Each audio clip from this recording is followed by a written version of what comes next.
Hello there, and welcome to the Stay Off My Lawn podcast, where we'll have a little fun, lots of laughs, and discussions on the common sense that needs to be applied to a lot of today's world news issues. And now, the disclaimer. Stay Off My Lawn is not intended as legal, medical, or financial advice. Void where prohibited. No purchase necessary to win. Open to legal U.S. residents 18 or older in the contiguous 48 states. Any resemblance to anyone living or deceased is purely coincidental. Actual price may vary. Only use as directed. Not a member of FDIC.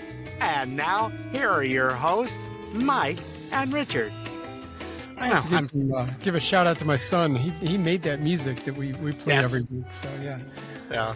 I like it. I use it in our promos stuff as well, and we don't have to worry about royalties. And it's like, where did you get that from? Your beeswax. It's only episode 132. I've been meaning to say something for the first 131 episodes, but here we are. I finally said it. Well, not that we're slow on things, but no. Hey, welcome to this week's episode of Stay Off My Lawn. It is August 26th, 2025, and this is episode, like I said, 132. And there's so much going on this week. I mean, we had to pare down a lot of stories that we'd like to cover, but there's just not enough time in the day. Yeah. I threw this show together partially yesterday, and it took me about 25 minutes to get all the stories lined up and everything. It was like going, well, shoot, I've still got, 40 messages I need to go through to go through the audio. It's like, well, never mind, because we're just going to do this because we don't have all day. We're old. We got stuff to do, young snip. Some are not doing well, and some are just hanging in there. We both kind of got old man injuries at the moment. Yeah. Yours is just, you can hear it more. Yeah, it's a little bleak over here, but it's all good. It's all good. God is good.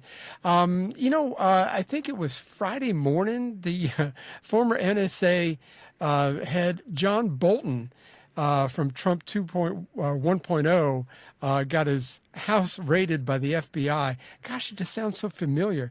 But he supposedly he might have had some classified documents that he shouldn't have had. Every time I look at the guy, it just kind of like he just gives me the willies. I just don't really care for him. But anyway. Yeah. No, he's about as slimy as they come. He's, from what I hear, he's a rather quiet individual until you point a camera and stick a microphone in front of him. And then, boy, he's just got all kinds of things to say that you go, what? Mr. Gregarious. Nobody else saw any of the stuff you're talking about. That ain't right. Yeah. So, yeah, they said, hello, can we come in for breakfast?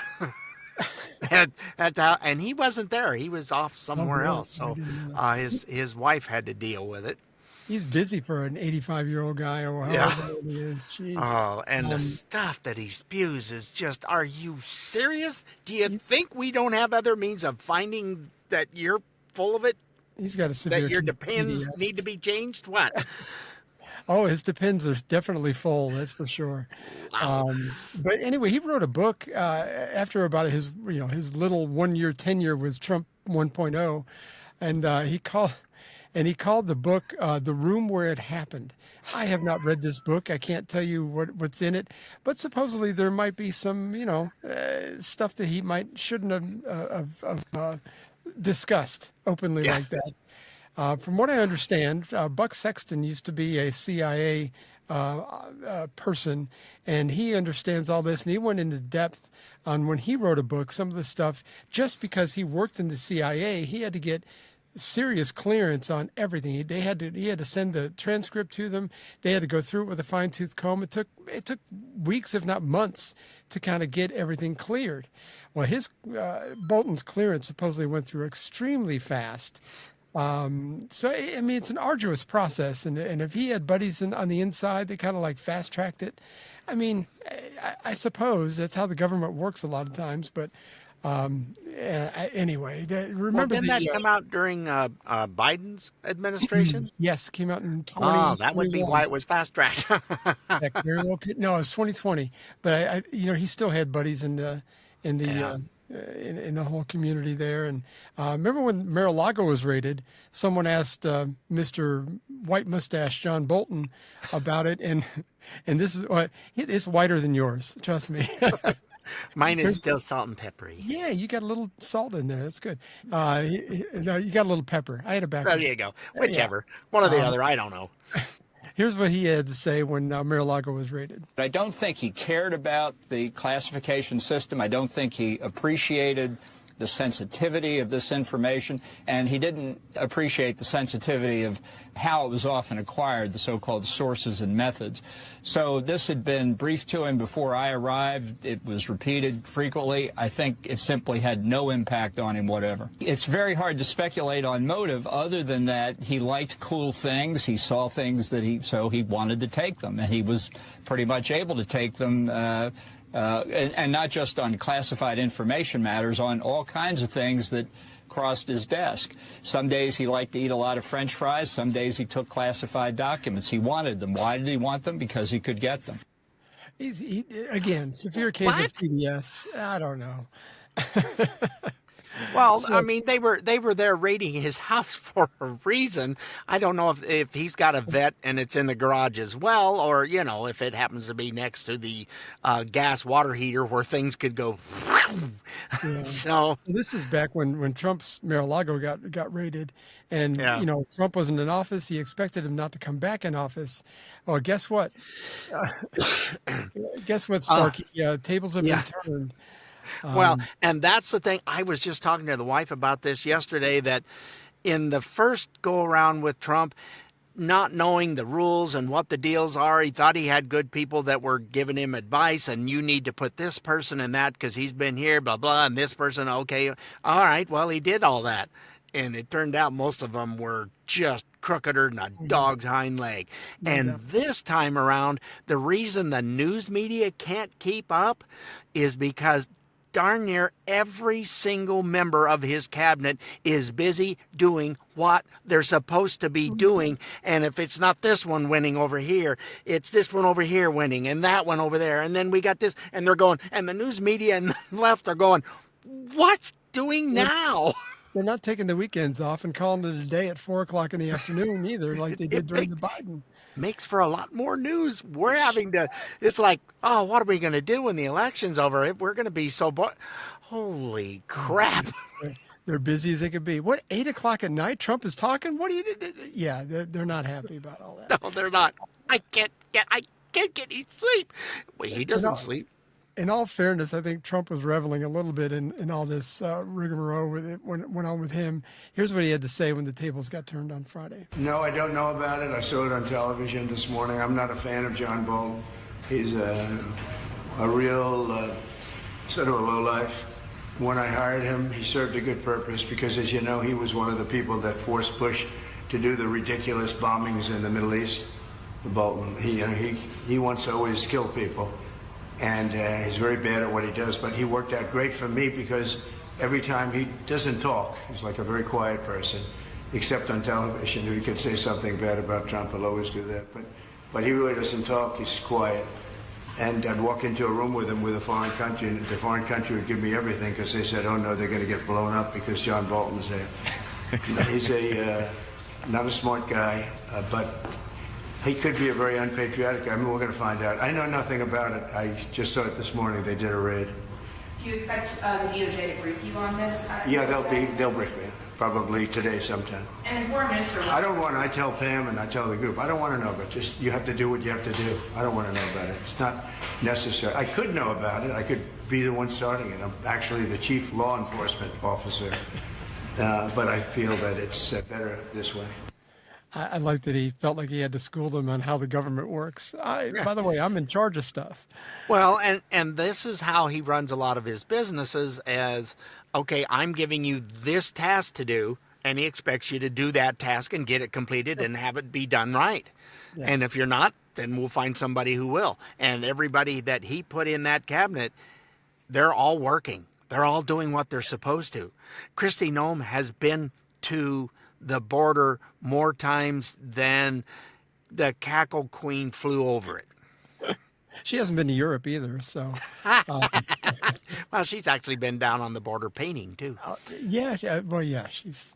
Oh, yes, I did see that. Yeah, I Yeah. forgot about that. Yeah, They're painting it black. she's not a prissy. They might think she is. She is not. This is someone who's worked cattle and goes hunting, and this is not a prissy. Yeah, she's tough. She's tough. Yeah, we'll have to wait and see. I don't think I've seen anything about what they might have found in Bolton's house, but we'll have to just wait and see. But this administration is definitely on their toes. And I've had bosses like that too. It does kind of help separate the sheep from the goats in the workforce. It's like, look, if you're not doing your job, you need to go. And I think it's not a bad thing. Not a bad thing at all. Yep, I agree. I had one of my best bosses was, want you and another guy. You guys are done theater and stuff, so if you need any outfits or what, just let me know. We'll get you things for a kickoff for a sales contest. Yeah. He said, I'll see it when you do it. He didn't have to approve anything. We knew what he was looking for, and we didn't usurp that authority to make it something that it shouldn't have been. So. Well, when you gain the trust of your boss, that's how it works. I mean, and you only gain the trust by doing the job that you have, the smaller tasks, and you get bigger tasks. And then he's like, it's more laissez-faire after that, which is what you want. You don't want somebody breathing down your neck. So. Yep. That's what I enjoyed about doing the route work. As long as your numbers were good and things are great, they just left you alone. They had other problems. No doubt. We mentioned last week that some people can't stand it if they're out of the spotlight for more than 15 minutes or so. We talked about Arnold Schwarzenegger. She needs a big spotlight. Anyway. She does. You need to just pan back a little bit. This week, Stacey the Gap Abrams set up her fear-mongering flames again with a new type of word to describe the orange man, something I had not heard before. I want to tie this back to the abundance agenda and how you think about blue state power. If it is true that he's a grand Ayatollah, that mystical power extends and can be, he can anoint his prophets. And he can remain in power even if he doesn't hold the title of president. And if that's the case, then there's no relief from this that is achieved by election, especially if we are truly in an authoritarian regime where elections are not real. I just have one word to say. What? and we thought Cackle Queen was word salad. What the? Did she go to Kamala's speech writing? And she might have. She graduated with honors if she did. No kidding. It's like, that's a word salad with a pitchfork. What in the world were you saying? The left has stepped away from the Hitler reference. I wonder if that's on the list. I don't remember. There's a big list. We were talking about it off the air. That might be. It might be. They might say. Do they think that Ayatollah's? The grand Ayatollah is like most young people in this country that you're trying to talk to probably don't know what a grand Ayatollah is. You probably had to be alive in the 1979 for you to really understand what a grand Ayatollah is. So, and again, that's almost like having a Democrat because they've done nothing but ruin that country. Their hatred for anything other than what they believe in has virtually ruined that country. They were westernized. They were profitable. They were people had upwardly mobile stuff. It was great. And then he took over, and they went back to the burqas and go back to the Middle Ages. It's like, why? It's like the Ottoman Empire all over again over there. Yep. It's terrible. The Shah did a great job of running things. I don't know, was he put in place over there, or was he elected? I don't remember. I think they had elections, I want to say, but, it seems like he was elected anyway, but he could have been put in place, but he was great. I mean, of course, he had to run from the country because they were going to kill him. But anyway. There's always details. There's only, I don't think they'd ever got to him, but, he was probably in Belgium somewhere.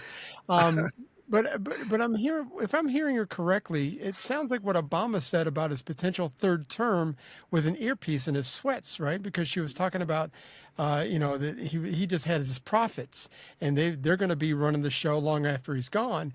It's like all I can envision when I heard that was that she's in the or he's in the basement somewhere with a headphone in and talking to whoever it is, like he did with Biden. Oh, sorry, that shouldn't have been out loud.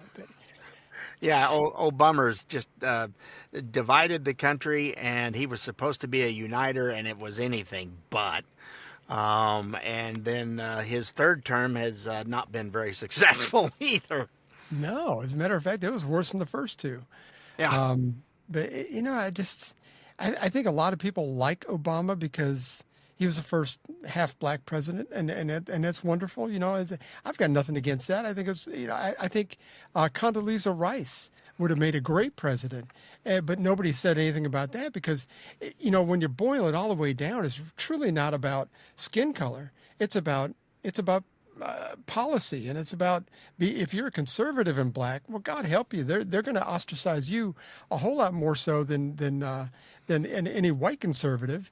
I mean, but if you're black and Democrat, well, then all bets are off. Everybody's good with you. But his second term, especially, I think was terrible. But was working hard at trying to manipulate and destroy the country, and all the stuff. I just saw something again about a birth certificate. I don't know. No, I don't anymore. Nowadays, they can make up anything that can look legit. Until somebody can actually prove it, other than just a piece of paper. We're never going to get to the bottom of it. No. At this point, it doesn't matter. He's already. No, I really could care less. You can say, "Oh, he wasn't a legitimate president." I don't care. He still was, and he still ran the country 3 times. Yeah, whether anybody wants to say it or not, they're going, well, nobody talked to Joe, and that who was running the country? Well, there's only one. And it reminds me of an old saying that my father had. It's like, well, he's illegitimate. Well, that and 25 cents will get you a cup of coffee. Yeah, it doesn't not going to make it a rat's bit of difference.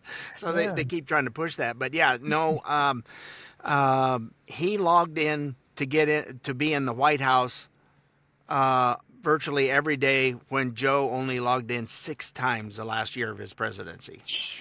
Goodness. In the last 6 months. Yeah. The auto pen was... That was something. It was busy. Starting in 2022. I mean, it was early on in the presidency that auto pen. And I think the last year it was only the auto pen. He didn't sign anything himself. There was one report that I saw anyway. So I don't know. We're going to have to just kind of wait and see on this. Do you remember Billy Bush? I know we're about 2 minutes. Oh yeah, yeah. Billy Bush. He was one of the hosts on that extra celebrity gossip show where Trump said something off camera and got recorded that everybody's freaked out about. He shouldn't have said that, but he didn't know cameras were rolling or audio was rolling. I mean, people say weird things when they don't think they're being recorded. But anyway, he went on a bit of a rant the other day on the news that another pseudo celebrity has applied and gotten Italian citizenship, and here's what that sounded like. I'm just going to say this. Hey, Jimmy, don't talk about it. Just stop. If you're going to talk about, I may go live in Italy, go live in Italy. I would posit America, no matter what and who is in charge, is still the best country in the world. And she is a resilient and elastic nation. And she goes on. But don't just talk about it. Go. Put on your tight little capri pants. Put on your Toms. Show me some ankle. Walk around capri. You go, girl. Go do Italy. I love it. That's so great. I don't think I mentioned it. Pseudo celebrity was Jimmy Kimmel. He might be just. He might have just had enough. Yeah, he's got, and he was talking. Was she just a girlfriend or was she his wife? I don't think they ever got married. I think it was just his girlfriend, another comedian. Sarah Silverman? Yes. Yeah. He was on her podcast the other day. I saw. Yeah, and that's what she goes, oh, really? You did? Oh, that's so great. Oh, gosh. Like, I'm jealous that you can go somewhere else. Rosie went to Ireland and she tried to get citizenship for Ireland, and the last I've heard is it was denied. Just because your name is O'Donnell doesn't mean you're a shoo-in. I mean, you're going to have to do Yeah, something she thought, different. this is going to be, and yeah, she's not having a real wonderful life over there. I think she's lonely because there's nobody else around. It's like, I'm leaving, no. And Nobody then somebody, recognizes. yeah, she gets on her little webcam and does interviews, and they don't make a lot of sense, and she just doesn't look right. And then you have Oh, she looks terrible, yeah. Ellen and Ellen looks even Portia. worse. They're just they want to do all this stuff to their property, and they're on something like that's how many thousands of years old stuff, some of the stuff. Oh, and we're just going to mow that down. And it's like, no. You can't. What? But we want it. You don't get that option. No, I don't remember what year it was, but up until a certain point in the 20th century, that home ownership or land ownership just didn't happen very often with regular everyday people. It was only owned by royals. If the royals decided to sell the land to somebody else, like some Duke of Essex or whatever, if they wanted to sell their land to somebody, that could happen. But yeah, they just don't understand. They don't have the same rules over there. No. Well, you just go and it's the same as America, right? No. Just because they speak English doesn't mean, Rosie, that interview you talked about, Rosie O'Donnell, she was being interviewed by Chris Cuomo the other day, direct from Ireland, I'm assuming. But Yes. she didn't sound great, but she was explaining how she got to the point where she was. During his first go-round, it was very difficult, and I got myself into some bad places. I was very, very depressed. I was overeating. I was over-drinking. I was so depressed, Chris. I can't, it hurt my heart that America believed the lies about him, and then it broke my heart to be in a business that creates and sells those lies for profit. It was very heavy, to tell you the truth. Okay. Somebody was triggered, I guess. I was not doing well. Things are bad.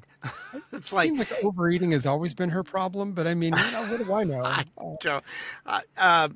when Obama was president for 8 years, we didn't like his policies and stuff. Did you just want to lay down and just give up? No. Did it Never affect you once. personally every day of your life? No. I never Googled once moving to another country. No, that was not an option I looked at. No. No, it's just so funny. Oh, fun fact, I forgot about this. Billy Bush is actually George H.W. Bush's nephew, and of course makes him the cousin of George W. Bush and Jeb.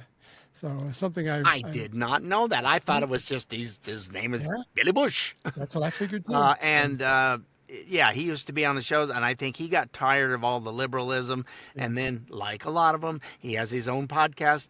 He's pretty conservative. Yeah. I mean, he's a lot like Bill Maher, and he's still got some leanings to the left, but for the most part, he's commonsensical, which is just, it's hard to find in Hollywood today. Oh dear, we've got. We're up against a break. Let's do that, and when we come back, we're gonna talk a little bit about the Cracker Barrel crap that's going on, and it's not because there's crap on the menu, which there has been now for a couple of years. So hang in there. We'll be right back. This is the Stay Off My Lawn show and podcast. The grumpy old men you know and love. We'll be right back. Bud Light presents Real Men of Genius. Real men of genius. Today we salute you, Mr. Major Highway Line Painter. Mr. Major Highway Line Painter. Michelangelo had the Sistine Chapel. Da Vinci had his Mona Lisa. And you've got Route 22. It's a long and lonely road. Armed with a brush, 10,000 gallons of yellow paint, and a whole lot of drop cloths, you work your magic. Abracadabra. Most painters worry about the subtle play of light and shadow. You just worry about getting hit by a truck. Watch out now. So crack open an ice-cold Bud Light to loosen the turnpike. When it comes to great art, your work kicks asphalt. Kick some major asphalt. Bud Light Beer, Anheuser-Busch, St. Louis, Missouri.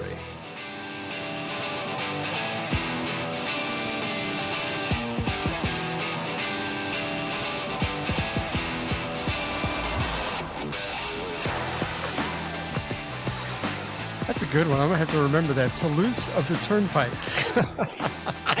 I am surprised that, because I never know which one of those you're going to play. I just love them. They crack me up. That they didn't say something about, painting that flattened possum alongside the road or whatever. Because I have seen it where they just, it's there, and I'm not stopping. It's just... You don't see a lot of live possums on the highway, so I mean that's because that's where they are. Yeah, And, it's like why'd the possum go to the other side of the road? We don't know because they've never made it. They've never made it. That was my wife said that about the armadillo we had in the backyard digging holes and stuff, and it's like I went out there and it was a good size one. We got a good sized cat, and it was much bigger than my cat. So it's like the cat's like, nope, I'm out, and She was like all out there. It's like, I'm with you, Dad. And then it was like, nope. So anyway, I was telling her, she goes, I have never seen a live armadillo. They're always dead on the side of the road. It's very, very similar to a possum. Somebody told, speaking of that, and we're way off track here, but somebody said a story. I think we were in Sunday school, adult Sunday school, about 10, 15 years ago, said that, how did it go? When a possum's on the side of the road, the reason they run out in front of you is because they're sitting there going, it's too dark to cross. It's too dark to cross. Oh, we got light. So they run out in front of the car. And so anyway, yeah, I always think of that whenever I see one dead on the side of the road. Oh, we can see now. Okay. Well, I mean, you don't want to run out into something. You don't know what's out there. The big news last week and over the weekend was this whole Cracker Barrel rebranding overhaul SHIT show. Ooh. Yeah. Oh, my ears. It looks like they bought the logo on Fiverr, does it not? I mean, well, no. Somebody said it looks like it was something that was made in Canva. Canva, yeah, I did see that one too. It cracked me up. A lot of people go, what? Oh, if you haven't worked in it, yep. Yeah. You can do some really cool things. That just looks like, well, I'm a beginner in this. If I do it that way, that'll look good. I could have made that in my light version of Adobe Photoshop, my light version, the free version. I could have made something a lot better than that. But anyway, if you're not familiar with Robbie Starbuck, he's really made a name for himself over the last several years. He's a young guy. He's in his 30s, but he has his own podcast, and he had some excellent analysis on how Cracker Barrel got to where they are, and here's part of that. You've probably heard by now about Cracker Barrel changing their logo from old American nostalgia to cold, dead, lifeless, and modern. In a comedic way, as one friend said to me, they removed the cracker and the barrel, so what's left now? And the answer's nothingness. The same nothingness that the left wants you to stomach in every other facet of your life. And if you think this is just a logo change, you're wrong. We investigated Cracker Barrel. I think the best way to start is by telling you what you've been funding if you've gone to Cracker Barrel in recent years. So let's start with Nashville Pride. Yes, Cracker Barrel is a proud sponsor of Nashville Pride and have been part of it for over a decade, along with participating for multiple years in Evansville, Indiana's Third River City Pride event. They even made LGBTQ+ rocking chairs for these Pride events, the same Pride rocking chair that they put front and center in their Tennessee corporate office and at their 2019 Managers Conference for the Cracker Barrel managers. They don't just want to force their soulless, godless, hedonistic vision of the future onto blue hellscapes that their party controls. No, it's much more important to them that they shove it down into your towns, into your kids' schools, and into your way of life. So sticking a pro-trans rocking chair into their headquarters in a predominantly conservative town is exactly the type of thing they revel in doing. And for a food service company, you might be thinking their focus should be good food and good service, but their own website says, quote, this year, Cracker Barrel's focus was to be a part of the Pride experience. The Cracker Barrel website says that they believe that diversity and pride are pillars that should guide decision-making year-round. In fact, to uphold these values, Cracker Barrel also engaged with the HRC and the Out and Equal Advocates Workplace Conference. So if you're not familiar, I had to look this up because I was not familiar with really either one of those. I have heard about the Human Rights Coalition, the HRC. I always think of Hillary Clinton when I hear but both of them are corporations that try to twist the arms of their advocate groups that try to twist the arm of corporations to incorporate pride things like logos in there during the month of June or to put out products that are rainbowish type thing. And things like transgender push for youngsters, they fund some of that push and everything. So, I mean, it's really an evil group, if you ask me. So anyway, if you weren't familiar like I was not familiar with all that. So yeah, it's another, and I've been following and looking at some of this stuff, and there's always the trolls in there. Really, all you people, oh geez, you're just all butthurt over a logo. No, it's not the logo. It's a piece of Americana that you're wiping out because you folks don't like it. Right. And then I swear to you, I was telling the wife, I said, this has all the makings of BlackRock, Vanguard, and State Street getting in, buying the stock, being the major shareholders, and then saying, this will be your new CEO, and they will do what we want them to do. And it was like, it was less than a day later, and I just looked at her. She goes, how did you? I said, I didn't. I've just seen it too many times where they've gone in and stripped a company and then sold its parts were worth way more than the company itself was. You bought you got in and ruined Joanne Fabrics, which was a very profitable group. They didn't have a lot of debt. There was no problem until BlackRock and State Street got in there and just destroyed them. They took and diversified, moved the property off, and then took their leasing company and bought the property, and then they took and leased it back to Joanne Fabrics at a ridiculous high rate, and all of a sudden Joanne Fabrics is just in debt up to their eyeballs, and they didn't do anything. Yeah. That's all it takes. I mean, I don't understand why, if you've got a lot of money to invest like that, why would you run it into the ground? Like you said, I guess the parts are better. It's short-term gain. So that everything looks good. You've got lots of money. It's selling stuff off.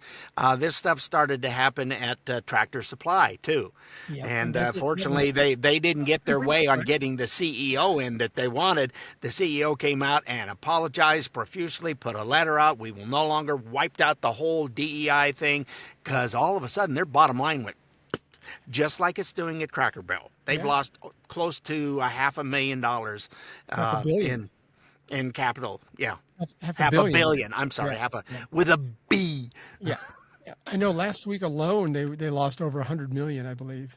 It was, pushing, since they started pushing some of this, it was, like close to 200 million in capital loss. So it's just, I mean, you look at their stock and it does over the last little bit, it's doing this. And then when they actually put out the new logo, it just almost went a straight line straight down. And then she's out there lying through her teeth, that CEO, saying that, the feedback has been overwhelmingly positive. Our members love it. And then we got all this stuff out there in the media. They're just, everybody's so excited for it. And it's like, who are you trying to convince? Because our customers like it too. No, they don't like it. No, nobody likes that. There's a great, I don't know if you've heard this. I haven't talked to you about this before, but there's a song written and sung from the perspective of Uncle Herschel. Have you heard this? It's a like a go woke, go broke song. It's really, really good. I want to play it for us here. Calvin Klein said being morbidly obese was cool. Then Nike used a man in leggings to sell women's clothes. They must think we're fools. Go woke, go broke. That's what they say. Try selling folks what they don't want. You'll find there's hell to pay. If you ask me, you should keep your politics to yourself and we'll both have a better day. Greedy banks lecturing me about DEI. Are they for real? Some whack jobs named Ben and Jerry want me to boycott Israel. It's enough to make you reach for a beer, but Bud's woke too. Next they'll call it the Queen of Beers. Guess this Bud ain't for you. Go woke, go broke, different company, different day.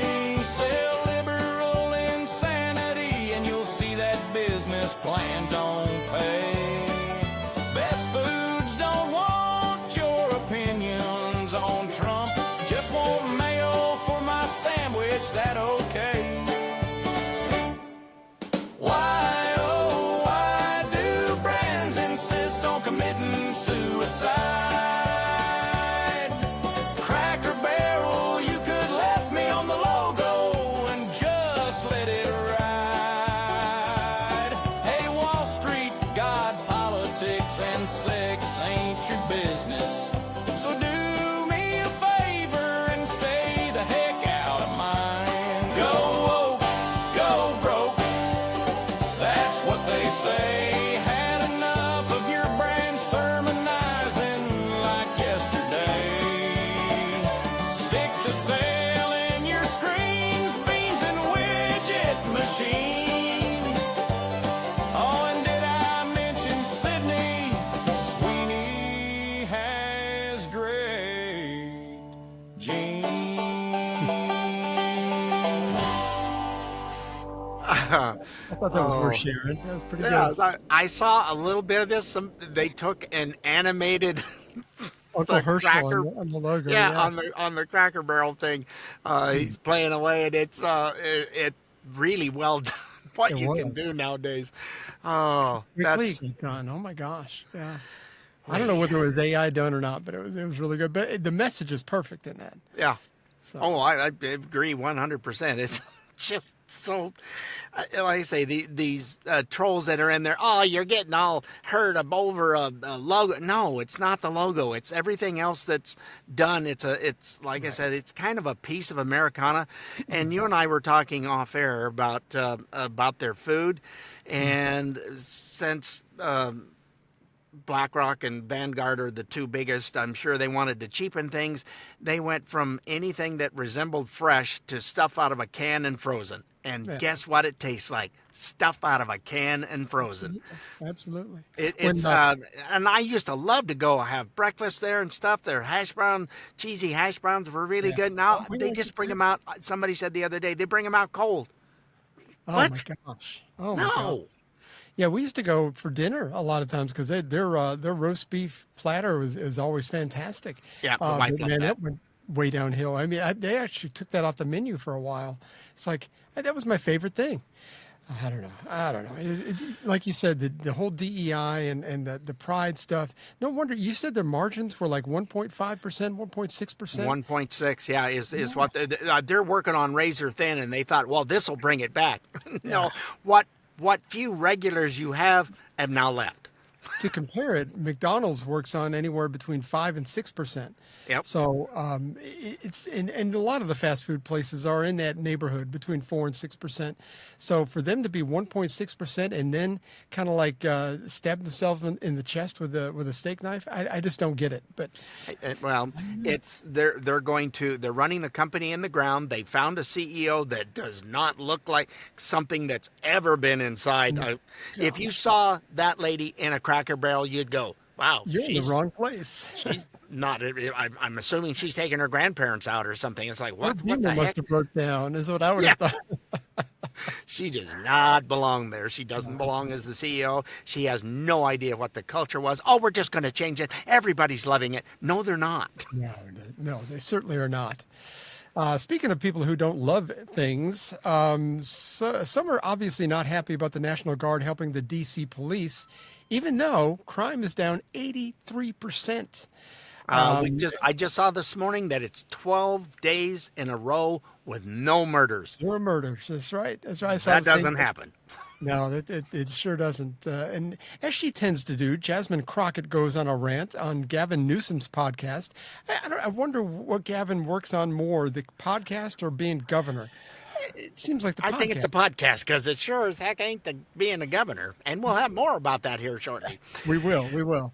But anyway, you're going to have to hear this rant for yourself. Here she is. So, the idea that we thought January 6th was a problem and we thought, oh man, that's bad.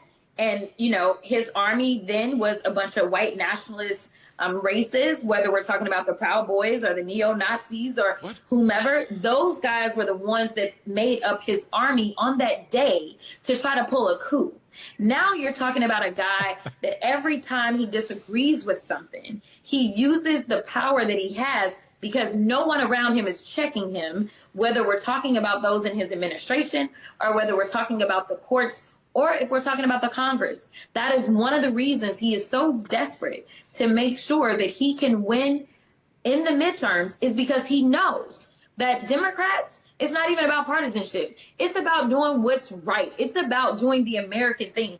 And to be clear, you can wave all the flags you want to, but I am telling you right now that the most unpatriotic people that we have in this country are MAGA and this president. We are the real patriots, and it is time for us to take our flag back and show people what America is about. You can't say that you love the Constitution while decimating it with every single stroke of a pen for an executive order, while decimating it, while you are disrespecting our troops that have signed up to protect our freedoms, not just here, but abroad. And then you're taking people's freedoms away using those exact same troops. Now, correct me if I'm wrong, but the only people losing their freedom are the criminals? Is that? That's all that I've heard. And citizens and stuff are going up to the folks, the guys that are in the National Guard and thanking them for being there and saying, I've never been out this time of night ever. I would never go out when it becomes dark. Wintertime is a long time in the house. People are using the parks again because they were just riddled with drug abuse and all kinds of other stuff. That ain't happening no more. Yeah, I saw one guy make a video. He was walking through near this park. It might have been the same thing you saw.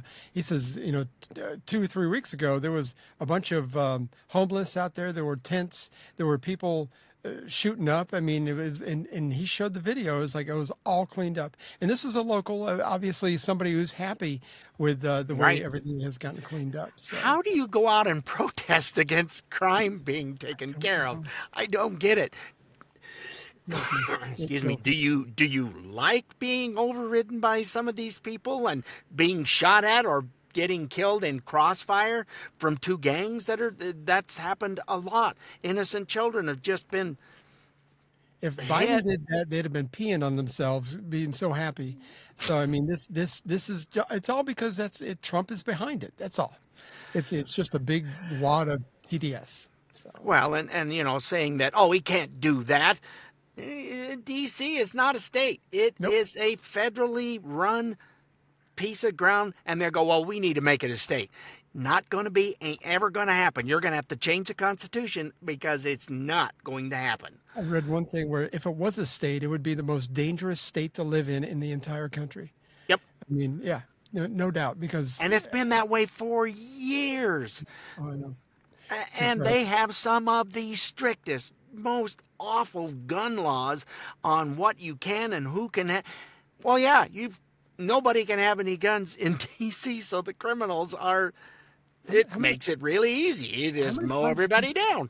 Heard about these shootings where it's at a gun-free zone. That thing in Orlando, that gay nightclub that got shot up. That was a gun-free zone. Well, I mean, yeah, it was a terrible thing to happen. Nobody should have done that, but. It's a gun-free zone. This guy didn't seem to the laws didn't seem to matter to him. What? The sign didn't stop him? Oh, I can't shoot people up there. There's a sign. And this is thinking outside the box, but you know what would have stopped him is one of those people that were in that bar that had a gun in the back hip of their in their pants that could have taken him out before he killed so many people. But I mean that's just crazy to me. A little common sense wouldn't hurt you. But anyway. Yeah, they don't know what to do when they get shot back at. I just saw a video on that. A couple of thugs going into we call them a C-store, a convenience store, and with their gun turned sideways and everything, and and the cashier just walked out from behind the cash register and then pulled his gun and dropped them both. I saw a video the other day where a guy was road rage incident where he got out of his truck and ran over to somebody's window, had a gun in his hand. It wasn't pointing it at him, but he's beating on the window trying to break it. So the guy inside happened to have a gun, like I would have, and he would boom, boom, boom, and it was like it was over. It was you just don't know who you're messing with. You need to get some self-control and stop being so angry about things. That's just my take on that. It's just Enough of that. Anyway, let's get back to our buddy in California. We're up against the break. Let's do that real quick. Then when we come back, and we will talk a little bit about Gigi. Greasy. Well, yeah, Gigi. We'll call him Gigi. I like that. I got to remember that. Gigi. The way he crosses his legs and swings his leg, I mean, it kind of looks like a Gigi. That's because there's nothing there to pinch. Oh, wow. See, that's why I couldn't do it. Okay, I got it. Hang in there. We'll be right back. Hey, this is Kendra Rains, and I love these two old guys. That's why I listen to the Stay Off My Lawn podcast. And you should too. This is the sound of a space clock aboard a U.S. satellite 180 miles above the Earth. No one winds up this timepiece. It's powered by a tiny battery, a battery that delivers power for years without replacement. Now the same type of battery, the Duracell battery, can bring new reliability and long life to your battery-operated equipment. Radios, cameras, toys, all run far longer. Duracell batteries, the long-distance power cells, outlast any ordinary battery. The same type of battery that keeps space clocks running for years can bring long life to anything powered by batteries. Dura, as in durable. Cell. Do you hear that, Biggie? As in power cell, the Duracell battery, made by Mallory.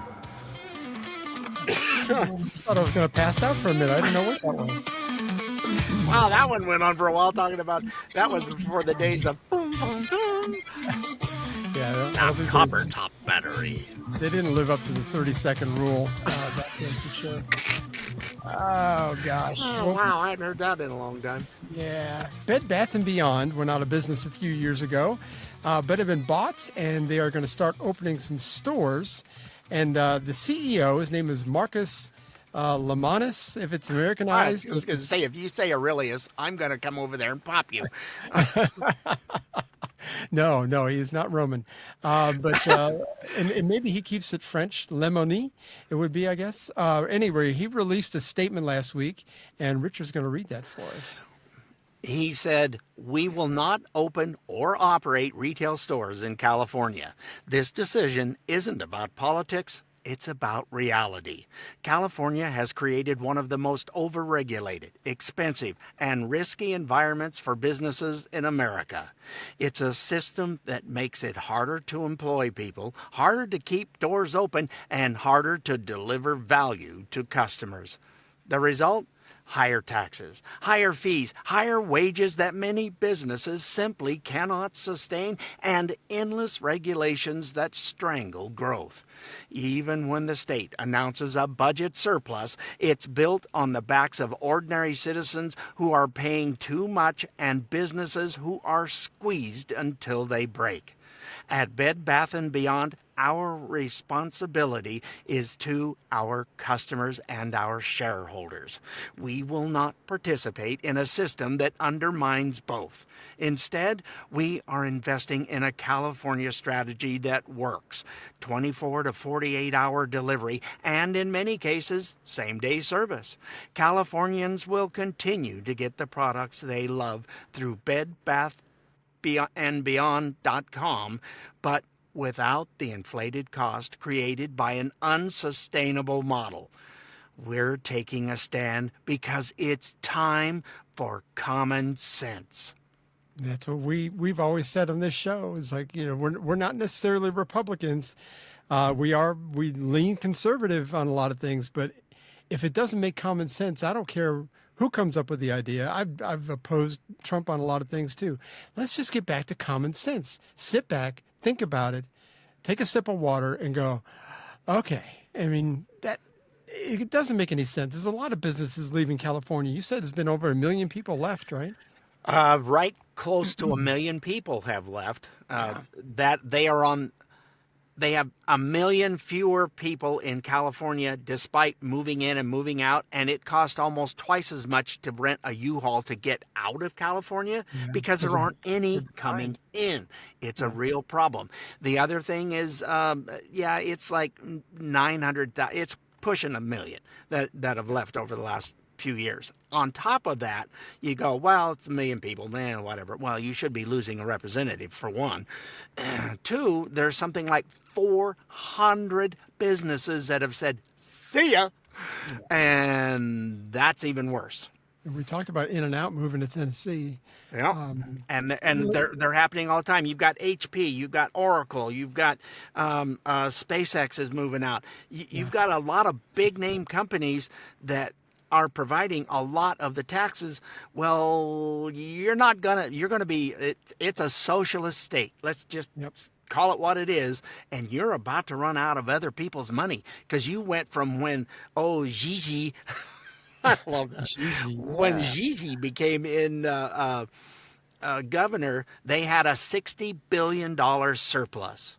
They're now $40 billion in the hole. That's $100 billion just for his governorship alone.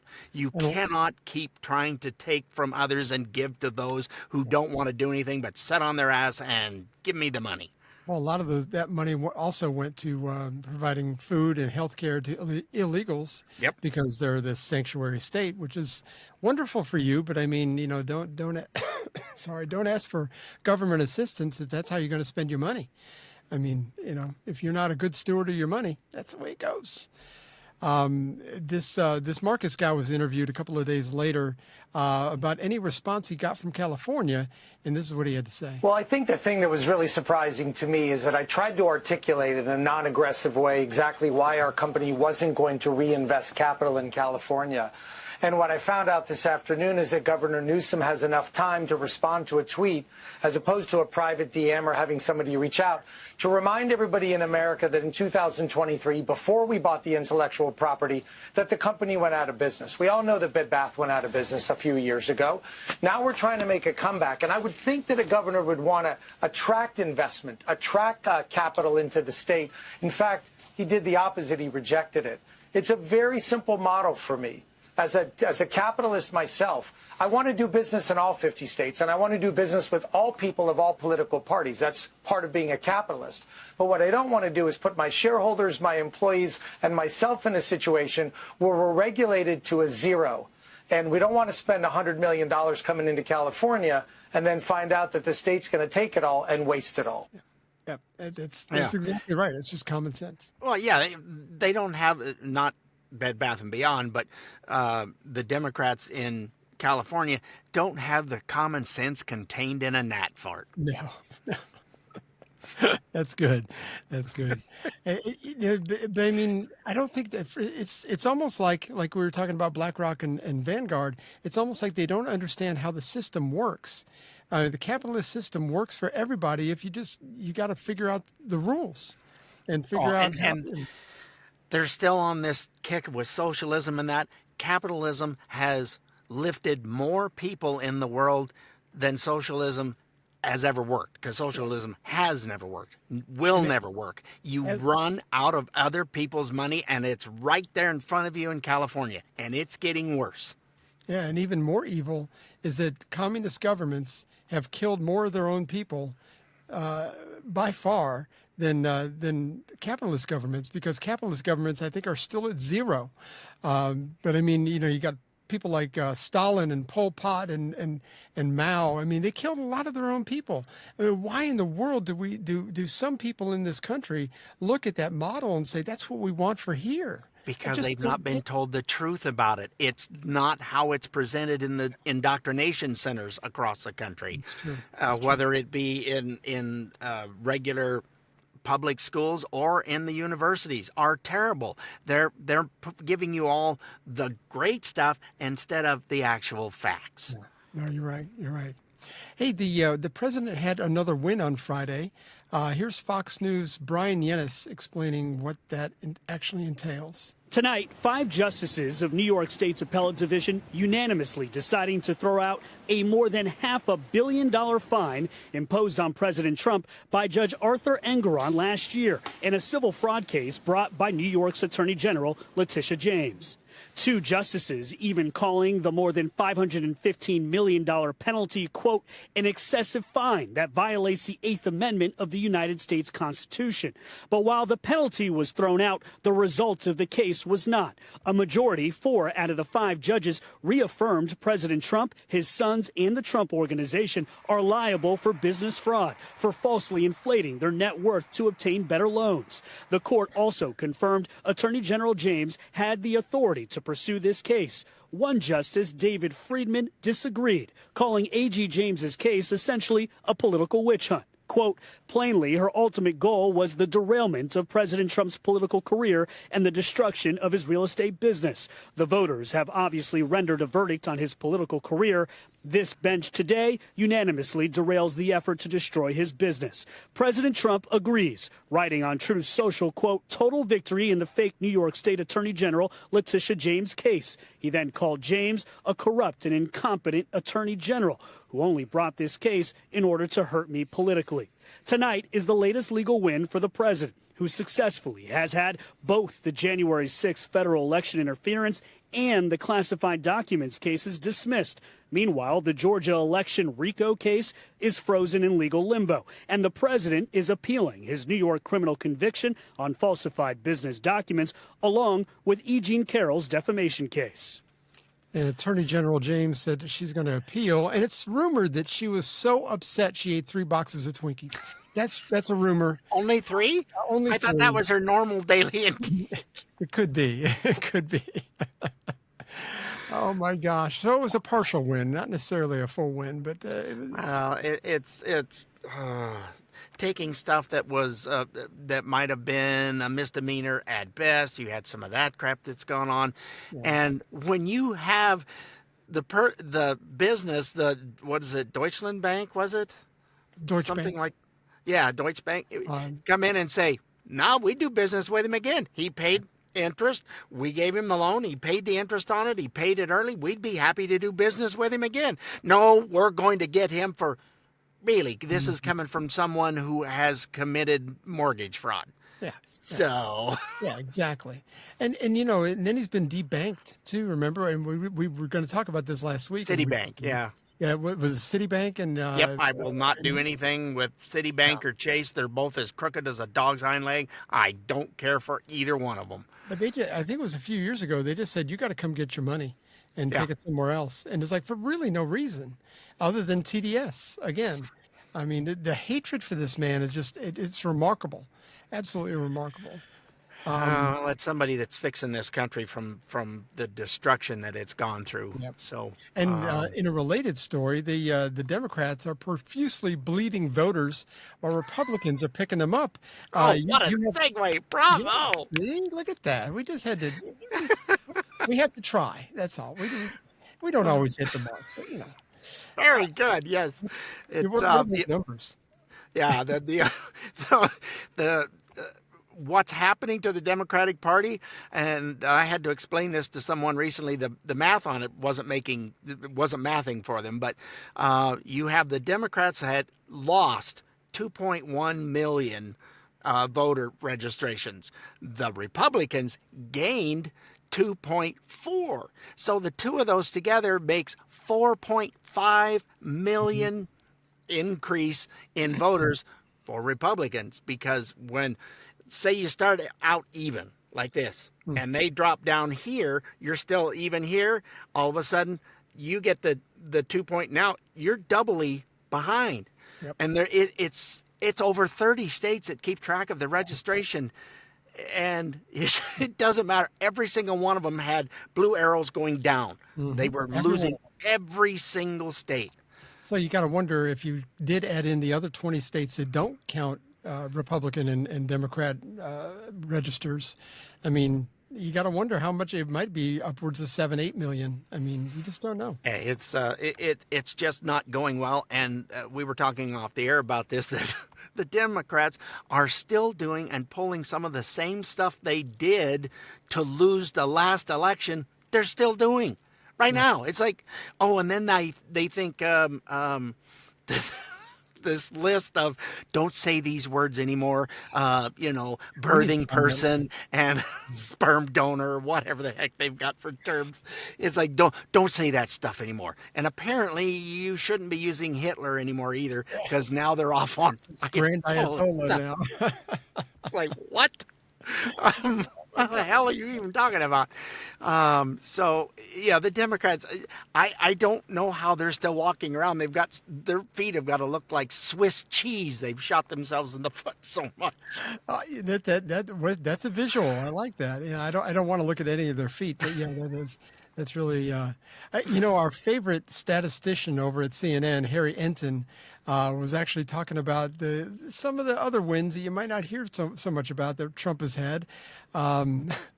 It's not just gaining of Republican voters. It's more than that. Here we go. Look, the Democratic brand right now has about the appeal with the American voter as the Cracker Barrel rebrand has with the American consumers. Bad, bad, bad. What are you doing? Oh, my goodness gracious. What are we talking about here in terms of big party registration changes in the key swing states? Let's look at the key 4 swing states that, in fact, do keep track of registration by party. Look, the Republican Party is in their best position at this point in the cycle since at least 2005. In all 4 of these key battleground states, we go out to the Southwest.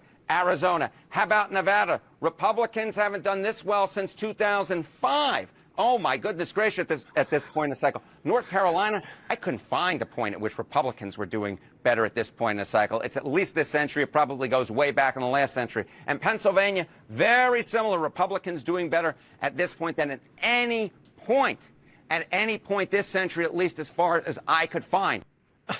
I love his enthusiasm. I wish I could be that enthusiastic. I do. He just cracks me up. He loves what he's doing, and when he finds stuff that's like, you're getting the straight skinny from, I don't know why CNN still keeps him, because that's not what they do. But he has the numbers. Here it is. These are the facts on. Bye-bye. They keep Scott Jennings on there too. I think it's just because they like to say that they're fair and balanced or whatever. But I mean, it's like we love to make mention of whenever they talk. I love Scott Jennings. I love this guy. It's fantastic. They're fantastic. You're talking about the Democratic Party. I saw a meme the other day of the Titanic sinking partway, and it says Democratic Party on the side of the boat. Oh, gosh, yeah, I can see that. Jump in the lifeboats, but don't use these words. Not gonna help. It's not going to help. Yeah. We need a palate cleanser after all that. Please. We've got a Paul Harvey rest of the story about an encounter in the desert, and now the rest of the story. A solitary automobile is driving down a long, lonely stretch of highway through a dry, desolate swath of Southern California. Welcome to the parched Mojave Desert. The lone motorist realizes his engine is near overheating, so he stops the car. He turns off the ignition. The engine will cool off in a few minutes. That'll give the driver time to stretch his legs. The desert is bright and strangely silent. The traveler muses that he might listen very carefully and perhaps hear the echoed voices of Spanish explorers or maybe Indian war cries across the chasms of time. In the distance, a great dust devil, sort of a miniature clear-air tornado, flicks through the Palo Verde. Invisible waves of heat rise from the desert floor, the stuff of which mirages are made, the motorist thinks. And then suddenly he sees it. It's quite far away at first, slowly emerging from the stark desert wildness, slowly coming toward him. A man, surely, for the figure appears to be walking upright, and yet its shape and its movement is not quite human. And it comes closer, and the closer it gets, the stranger it appears. Its head is proportionally large, almost perfectly round, like a big metal ball. Its body is bulky and seemingly encased in a peculiar, thick material. And at last, this monster of the Mojave is close enough for the traveler to be certain that it's no mirage. It is indeed real, and it has come from nowhere on this earth. The motorist jumps into his car and turns the ignition key, but the engine won't start. And the thing, this spaceman, is drawing closer. The motorist scrambles from behind the wheel and starts running anywhere just to get away, running out into the desert, and the spaceman apparition starts running after him. The motorist looks back over his shoulder. He's terrified to see the creature in pursuit, and the creature is gaining. Within 50 yards, now within 25 yards, suddenly the pursued man stumbles, falls to the desert dust. He thinks this is how his life will end, in the middle of some wilderness nowhere, at the hands of a man from Mars. But this is the rest of the story. The motorist was nobody you know, just a traveler in the American Southwest. Yet once upon a time, almost half a century ago, there was an American aviator who dreamed of flying higher than any man had ever flown before, far beyond the Earth's troposphere, up into the stratosphere, 9 miles high into the sky. And for this adventure, the aviator would design for himself a pressurized space suit to be made of heavy, rubberized cloth and metal, the very first functional space suit, really, and the pilot's wife would stitch it together on her sewing machine. Well, the pilot succeeded. He did indeed reach the 9-mile-high mark by an airplane in 1934. And he is among our nation's most famous aviators, Wiley Post. You'll remember it was he who died with Will Rogers in an Alaskan crash some years later. Aviation history also records that in 1934, during a daring high-altitude attempt, an engine failure forced Post into an emergency landing in a dry lake bed in the Mojave Desert, and that he, still wearing this one-of-a-kind hand-sewn spacesuit, sought the aid of a passing motorist for a lift to the nearest town. The motorist was never able to get anybody to believe his story, until now that we all know the rest of the story. He didn't say whether he actually gave him a ride or not. I mean, I'm assuming. Well, and turning off your car when it's overheating is not good because it's going to get even hotter. Yeah. Just if anybody needs to know, the being taught things with older cars, turn on your heater. I was going to say, it sounds counterintuitive, but turn your heater on. Turn Absolutely. your heater on full blast, run it through that. It's another radiator for it to cool down, and it goes through the cycle. So, And then, like you said, once you stop, it's like it's going to bake. Yeah, it's over. Yep. Ah, well, we hope you were somewhat informed and had fun like we did, as usual. Don't forget you can find us on iTunes, Spotify, iHeart, Amazon Smart Speaker, Rumble, or wherever you find podcasts. And if all that's difficult to find, just go to our good old website of StayOffMyLawn.us for all our past and present episodes. And we'll see you next week, folks. Toodles, and thanks so much, everybody, for listening. Tell a friend, and we look forward to seeing you again next week.